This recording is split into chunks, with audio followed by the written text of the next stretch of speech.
Vi hører faktisk fra rådgiverne, at det er en lukket familie. Og det handler om Alberte. Og det kan være svært for nogen at komme ind. Og vi snakker med mor, og siger også til mor, at vi gerne vil tale med Alberte. Det siger hun, ja, det kan I godt forsøge. Men psykologer har forsøgt, Alberte siger ingenting.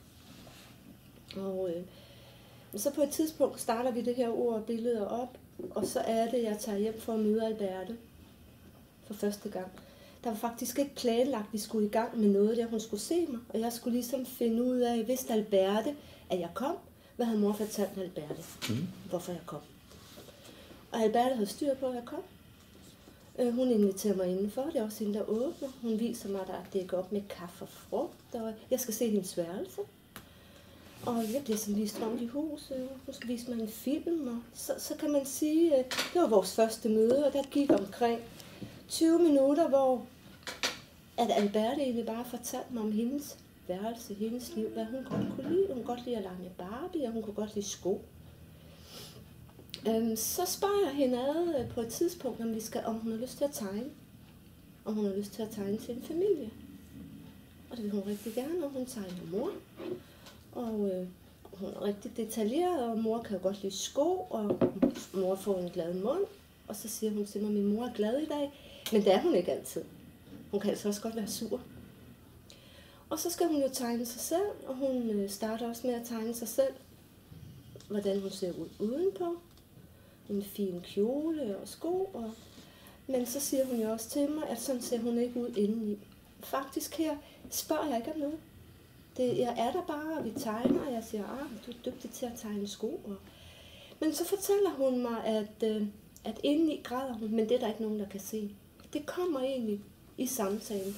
Mor sidder også ved bordet med sådan lidt tilbage, så mor er til stede. Og så siger hun, så tegner hun den pige, som græder. Og så kan man sige, så er det der, så snakker vi lidt om det om natten, når hun sover. Der græder hun ikke, der er hun glad. Og så skal hun jo tegne sin far, og jeg spørger hende om, hvad hendes far hedder. Og ja, han hedder Peter, og så tegner hun Peter og fortæller mig lidt om hans ansigter. Så meget detaljeorienteret er hun der. Og så siger hun pludselig sådan midt i det hele til sin mor, jeg ved godt, min mor ikke kan lide min far, men jeg elsker ham rigtig meget. Og der tænker jeg, der er der nogle ting, der kommer i gang der. Altså der er også en mor, der lytter, der anerkender det. Og så slutter vi egentlig der. Så slutter den samtale der. Og så efterfølgende kan man jo sige, så er der arbejde med mor og Alberte på at tale om far og det samvær. Altså jeg synes altid, når jeg skulle ud og møde et barn, så hjemmefra vidste jeg jo, at det var et barn, jeg sikkert ikke ville få i tale. Det var egentlig det billede, jeg havde. Jeg tænkte, det er okay, jeg ikke kan få hende i tale, men så kan jeg se hende. Og jeg ser jo bare et barn, der møder mig og rigtig gerne vil tale med mig. Og hun vil rigtig gerne vise mig sit værelse. Hun vil rigtig gerne snakke. Selvom også hun har en lille søster og viser mig lillesøsters værelse. Så på den måde, så følger jeg barnet. Altså, jeg har ikke en dagsorden. Jeg følger hende. Jeg siger, at jeg møder hende der, og vi snakker om hendes interesser. Så jeg møder hende og følger hende. På den måde ser jeg også, hvordan Alberte bevæger sig i huset. Hvordan hun er også i samspil med sin mor. Altså, jeg ser jo rigtig mange ting om den her pige.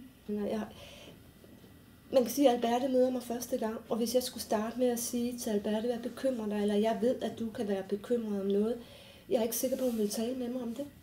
Min erfaring siger, at hvis jeg har tid og roen til at gå med i hendes leg, eller jeg var også ude og hoppe lidt i trampolin, hvis jeg har tid til det, så skal det nok komme. Og man kan jo sige, at det tog jo sin... Og så kunne vi tegne. Det var fordi, jeg vidste, at hun kunne lide at tegne. Og hun er rigtig dygtig til at tegne. Så kunne jeg jo tage udgangspunkt i det. Men jeg vidste ikke, hvad der kom ud af det. Jeg vidste jo heller ikke, om Alberte havde lyst til at tegne. Det jeg også så, fordi jeg har hørt, at hun er en pige, der er ukoncentreret, kan ikke sidde stille ret længere gang. Men jeg kunne se, at hun kunne holde koncentrationen i faktisk næsten 1,5 time den dag, ved at jeg var rundt i huset. Men at hun også tegner sammen med mig i omkring 35 minutter. Og der er hun meget optaget af de her tegninger, og hun er meget optaget af at fortælle også om sin far, sin mor og sin søster. Og så på et tidspunkt, så siger hun også, nu vil hun ikke mere. Så hun kunne også sætte sine grænser. Det er det, jeg lægger mærke til. Det bruger jeg jo i mine observationer til, når jeg kommer hjem og ser, hvis jeg skal sige, jamen Alberte er 7 år, fremstår hun sådan rimelig aldersvarende, er hun god i kontakten, er hun relevant i kontakten, så kan jeg sådan vurdere på det. Var hun for ukritisk, eller var det almindeligt for en 7-årig, jeg kommer, og hun havde hørt om mig, så vurderer jeg, det er en helt normal kontakt, hun har til mig. Hun sidder ikke på skød af mig, hun er naturlig afstand til mig, men vil gerne, hun er interesseret i at vise mig rundt. Jeg ser en pige, der er evner, og så ser jeg, hun er rigtig god til med sine film. Hun kan fortælle mig om en film, hun kan fortælle mig om nogle Barbie, hun kan også godt lide at lave Lego. Faktisk rigtig meget Lego på hylden, som mor og hende har bygget.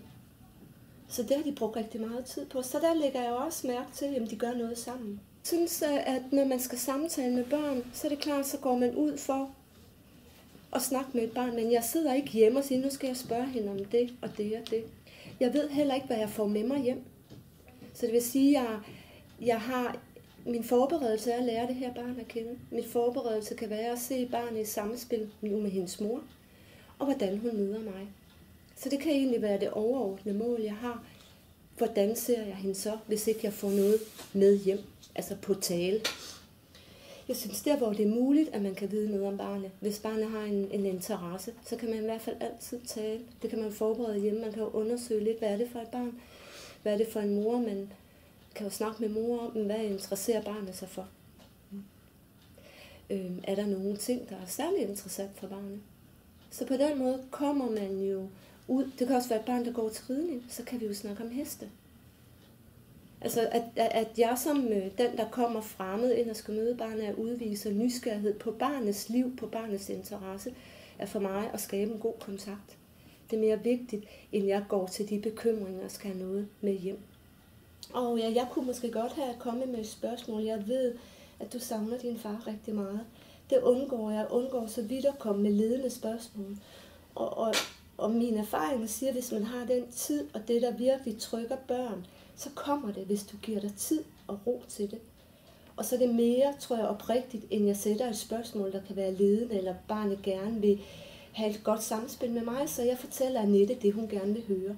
Så det er ikke altid, jeg tror på, at børn, det de siger lige her nu, er den evige, at det er ikke sandheden måske, men det kan også være de spørgsmål, jeg har givet barnet, der giver mig det svar, jeg gerne vil høre. Så jeg vil helst have, at det er børnene selv, der kommer frem til det, der bekymrer dem, det de er kede af.